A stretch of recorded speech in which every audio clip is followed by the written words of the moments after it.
The Gospel of Matthew is the bridge between the Old and New Testaments, connecting the promises God made to Israel with their fulfillment in Jesus. Matthew begins with a genealogy, a family tree that ties Jesus to Abraham and to King David. Right from the start, we're told Jesus is the promised one.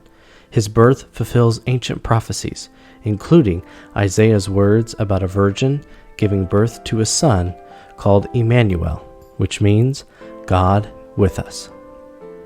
As Jesus grows, his identity becomes even clearer. He's baptized by John the Baptist, and God's voice says, "This is my beloved Son." Then, like Israel in the wilderness, Jesus is tested, but where Israel failed, Jesus is faithful. Jesus is portrayed as Israel's new and perfect representative. Jesus then begins to teach. He climbs a mountain and gives one of the most famous teachings ever, the Sermon on the Mount. It's here that we see Jesus acting like a new Moses, giving his followers a new way to live. He doesn't throw out the old commandments. Instead, he brings them to their fulfillment.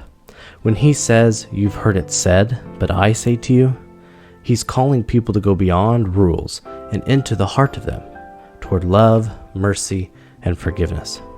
Life in his kingdom isn't just about action. It's about transformed hearts. Everywhere he goes, he heals the sick, gives sight to the blind, feeds the hungry, and calms raging storms. These miracles are more than acts of compassion. They're signs that God's kingdom is arriving here through Jesus. Some people are amazed and begin to follow him.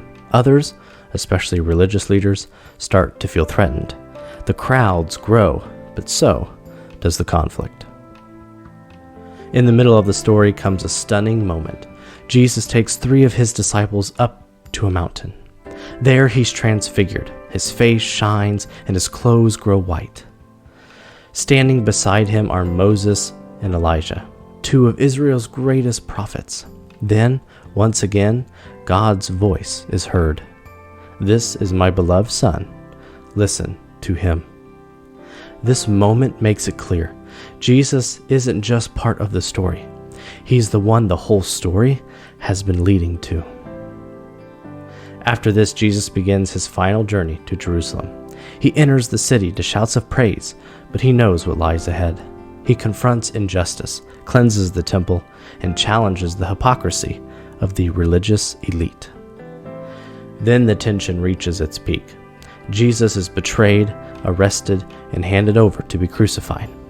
He's put to death during Passover, like the lambs that were sacrificed in memory of Israel's rescue from Egypt. His death is not a defeat. It's a sacrifice meant to bring forgiveness and freedom. 3 days later, everything changes. Jesus rises from the dead. The tomb is empty. Death is defeated. The Messiah is alive. Before he returns to heaven, Jesus gathers his disciples one last time. On a mountain, he gives them what we now call the Great Commission. He tells them to go and make disciples of all nations, baptizing them and teaching them. And he gives them one last promise: "I am with you always." The Gospel of Matthew begins with the name Emmanuel, God with us.